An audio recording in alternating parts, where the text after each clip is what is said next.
Comment est né Formad? Alors les tout premiers cours que j'ai donnés, j'étais encore au collège, donc ça remonte un petit peu. Et j'avais été sollicitée par des voisins qui avaient un enfant plus jeune que moi, qui avait des difficultés en anglais. Et moi j'avais déjà plutôt de bons résultats, et puis je me suis assez vite passionnée pour les langues. Et donc j'ai donné mes premiers cours et vite découvert la satisfaction que c'était de voir quelqu'un progresser et y réussir par la suite. Donc grâce aux quelques conseils que je pouvais prodiguer avec ma toute petite expérience proche de zéro à l'époque. Et cette envie de transmettre, c'est quelque chose qui m'anime depuis toujours et que je n'ai pas toujours utilisé après, parce que j'ai fait d'autres expériences entre-temps, mais qui m'a quand même suivi sur tout mon parcours. Et du coup, moi je me suis tournée vers une filière linguistique pour mes études supérieures, à savoir les langues étrangères appliquées, avec une spécialisation en anglais et allemand, ce qui m'a permis évidemment d'approfondir mes compétences linguistiques, mais également de découvrir un certain nombre de choses via mes séjours à l'étranger, et notamment de prendre beaucoup de recul sur cet apprentissage, les méthodes d'enseignement, et puis des choses qu'on ne nous enseigne pas et qu'on découvre finalement en pratiquant la langue de la vraie vie, comme j'aime l'appeler. Et j'ai trouvé un petit peu dommage que l'on n'ait pas cette approche-là, parce que finalement ça crée des blocages quand on discute avec des natifs, parce qu'il y a des choses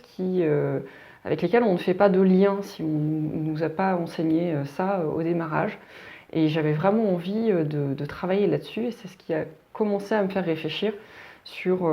une autre façon dont on pourrait enseigner les langues. À l'issue de mes études, j'ai commencé de manière très classique comme salarié en entreprise où j'ai passé quelques temps, et ce qui revêt aujourd'hui une importance dans ma pratique parce que je m'adresse à des professionnels et que je trouve très important de savoir ce qui se passe dans une entreprise pour pouvoir adapter aussi la façon dont on enseigne, son approche à un public que l'on connaît du coup parce qu'on a vécu aussi des situations qu'ils connaissent. Donc ça, c'était une phase importante, mais qui n'a pas duré finalement éternellement, hein, puisqu'aujourd'hui je ne suis plus salariée. Et j'ai commencé, quand j'ai voulu me tourner vers la formation, par des interventions dans des organismes de formation. Alors j'étais déjà indépendante, mais du coup je faisais des missions pour des centres de formation. Ce qui m'a permis de gagner en expérience, hein, très clairement, de découvrir un petit peu ce métier qui était nouveau, et aussi de me rendre compte que ce cadre-là me limitait en fait par rapport à ce que j'avais envie moi de proposer. J'avais trop de limites. J'avais des limites sur le cadre, très clairement, sur la façon dont étaient organisées les formations en termes de créneaux horaires, par exemple, ou même de contenu, parce que du coup, le programme était imposé, forcément. Je n'étais pas à l'origine de la construction de ce programme. Et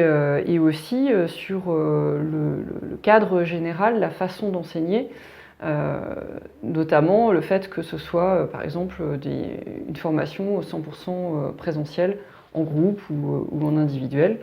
qui ne me permettait pas d'apporter tout ce que je voulais. Et c'est ce qui a fait que du coup j'ai réfléchi aussi à proposer ma propre vision, mon approche de la formation en langue étrangère. Et donc petit à petit, j'ai commencé à travailler, à peaufiner, à améliorer, à essayer de comprendre différents mécanismes pour développer une méthode spécifique que j'appelle la méthode Formad et que je vous présenterai plus longuement dans une prochaine vidéo. Mais du coup, ça m'a demandé des années, évidemment, de tests, des réflexions, évidemment pour pouvoir constater des résultats éventuels ou voir si je me trompais, hein, puisque je n'étais pas à l'abri de me tromper complètement et je n'ai pas la science infuse non plus, donc il a fallu travailler évidemment tester et puis voir si ça fonctionnait. Et j'étais assez contente des résultats, évidemment. Sinon, j'aurais pas poursuivi dans cette voie, mais je continue toujours d'améliorer cette méthode parce que je crois qu'elle ne sera jamais parfaite. Comme les langues qui sont vivantes et qui du coup changent, la méthode, il faut qu'elle évolue aussi avec tout ça. Mais encore une fois, je vous en parlerai plus longuement dans une prochaine vidéo. Alors 10 ans, ça peut paraître long et en même temps c'est très court pour avoir le temps de mûrir, de développer des choses quand on part de pas grand chose finalement. Et du coup, il y a eu énormément d'évolution par rapport à ce que je faisais au début, ça n'a plus rien à voir aujourd'hui. Et dans les projets que j'ai actuellement, donc les prochaines étapes, c'est de continuer de développer une communauté de formateurs, donc formateurs de langue évidemment, qui seront formés à cette approche, à cette méthode pour qu'elle puisse bénéficier au plus grand nombre évidemment, et qu'on ait de plus en plus de personnes qui utilisent les langues qu'ils auront apprises pour des objectifs professionnels ou personnels, peu importe, mais en tout cas qu'ils le fassent avec plaisir. Et ça, c'est une chose extrêmement importante dans l'apprentissage. Et puis, il y a aussi un autre volet, alors là, du coup, ça s'adresse plus aux formateurs, mais c'est aussi de contribuer à leur apporter des outils qui leur permettront de progresser dans leur pratique et puis d'avoir plein de choses à disposition pour proposer des expériences nouvelles aussi. Et donc c'est le développement de jeux pédagogiques donc, qui sont utilisables dans des formations présentielles, donc par exemple des escape games ou des jeux de négociation. Et ça c'est vraiment le gros projet du moment en développement, qui est passionnant, demande beaucoup de travail, mais j'espère qu'on pourra aboutir au moins cette année sur de premiers résultats très concrets qui puissent servir encore une fois dans nos formations. Alors ce qui m'intéresserait que vous puissiez m'indiquer dans les commentaires ou que vous voyiez cette vidéo, que ce soit sur un réseau social ou directement sur YouTube, c'est que vous me disiez un petit peu ce que vous avez comme expérience de formation en langue et surtout ce que vous avez aimé, ce que vous n'avez pas spécialement apprécié dans la formation et si vous en avez retenu quelque chose, en tout cas si vous vous en êtes servi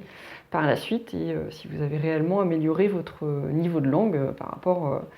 à l'avant-formation, parce que c'est quand même là le premier objectif. Donc si vous pouviez juste me donner ces informations, moi, ça me permet toujours de réfléchir et d'avancer, de trouver